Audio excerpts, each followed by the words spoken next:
Have you seen these boxes that look like large birdhouses filled with books by the side of the road in residential areas? I certainly have, and after seeing several of them popping up in my immediate neighborhood, I decided to look up what's going on. I wanted to find out what they were and why they were suddenly all over the place.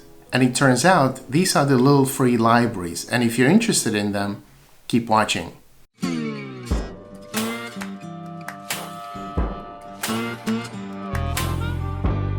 So in the past few months, I started noticing these little bookshelves around the area where we live in Cambridge. They are by the side of the road, typically in front of a house. So it's clear that they belong to somebody, they belong to the residents of the house, but at the same time they have books in them, and these books can be taken. Or usually there's a sign saying, take one, leave one. So what's going on with these? What are these? And I've seen something similar in our local grocery store where people would leave books and then you could take a book, but you would have to drop a few coins into a box which was for charity. But these books in these boxes around us are actually completely free, and so in principle you could just take all of them.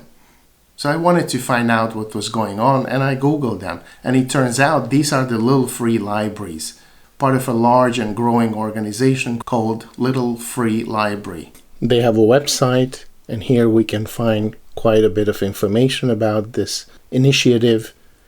Here we have the About page, and so we can see that this is a non-profit organization, a charity from Minnesota, and they write, our vision is a little free library in every community and a book for every reader, which is of course a very noble goal. And so this is how they claim to achieve their mission. And as you can see, there are 150,000 plus little free libraries around the world. And then there is more information about the organization. If we go back to the top, we can look at this world map. And there we can see where these little free libraries are in Cambridge.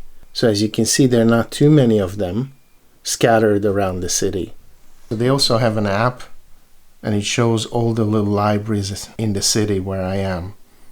This happens to be Cambridge, but around the place where I am, there are 2 of them, which is actually not true because I saw 3 of them around me, but that shows that it's basically not showing every single one of them, or maybe some of them are not registered.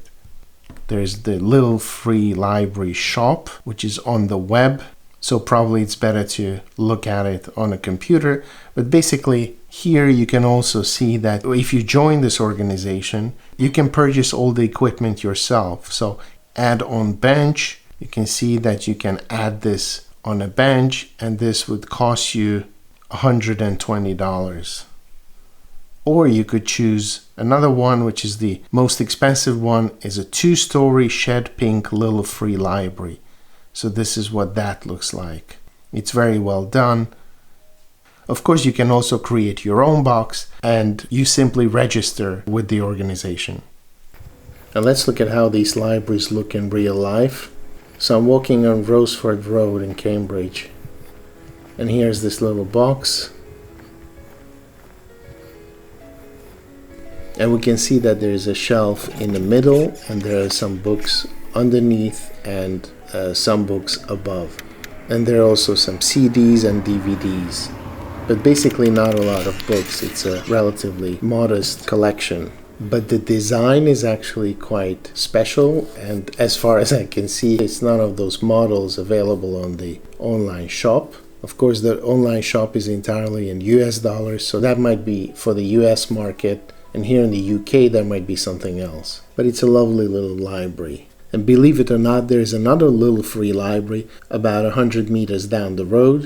It is next to a bench, and once again it's one of those models that are not in the online shop. And if you come close, you can see that it says take one, leave one, which is part of their branding. If you look inside, you can see that there are about 20 books, various kind of popular books. None that I would immediately rush to want to read, but there's actually an underneath section as well, which is a drawer, and in the drawer you see some toys and some DVDs, which is quite good because quite often you don't know what to do with these DVDs or toys, and this way maybe somebody can use them. And then there's a third place. This one is not on the map, and it's quite interesting because it's in the form of an oven. We have the motto, which is very self-made, written with a magic pen. And if you open the top part of the oven, you can see a number of books, and it's quite obvious that this is actually an old oven. But it's cleaned up, and there are about 15 books in there, in the top part. If you open the lower part, which again is part of the oven, then you have another maybe 15, 20 books there.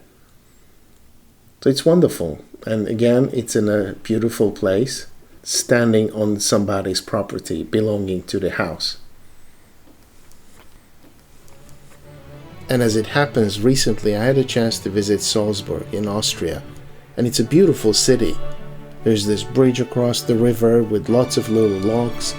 And then there are lots of these tunnels or corridors going through the old part of town, leading out to the central marketplace, where there are lots of buildings connected with Mozart.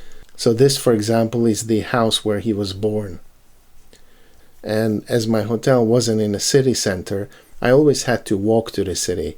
And once I found this little free library in the park, only it wasn't called Little Free Library, and so it might have been a completely independent initiative. So let's look at it. So there's a lock on the door, but actually we can simply open it.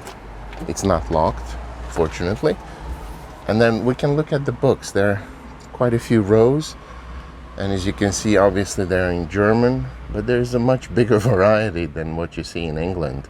In the UK, you would simply have maybe one of these rows, or maybe even like 2/3 of one row. And here we have altogether probably about 10 times more books than we normally have, say, in Cambridge, in similar places. And as I can see, probably all of the books are in German, which is perfectly normal. But you have good quality books. So these are not just leftovers, but actually proper books which could be potentially sold on eBay and other places for money, but instead people bring them here and put them up. So I think it's a wonderful initiative to have these. I'm usually all in favor of getting books for free. I also like the design of this thing. It really does look like a phone booth. Wonderful. And it's in a very good location. I don't know what this building next to it is. Obviously it's covered in graffiti, but otherwise it's a wonderful little park.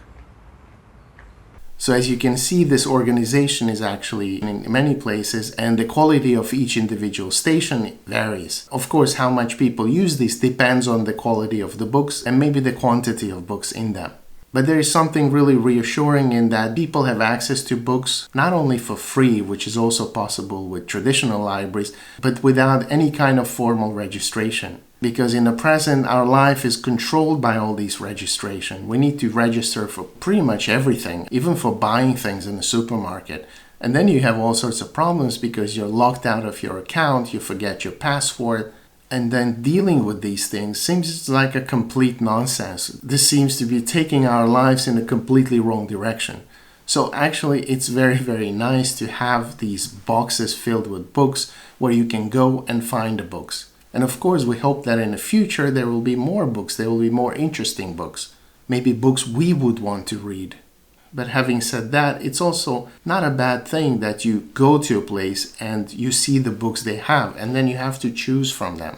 So it's like going to some of these gourmet restaurants like in Kyoto in Japan, where they don't really have a menu, but you eat what they're preparing today. So it's not really up to you, and there's an element of luck, of serendipity in choosing the book you're going to read. So it's actually debatable whether it would be useful to have a catalog for all these libraries, because it wouldn't be too hard to do this, but then again it would require a lot of these digital registration and whatnot, which would again kind of take us in the same unwanted direction. Okay, so that's all I wanted to share today about these libraries. Let me know what your experience has been with them. Thank you for watching, and see you next time.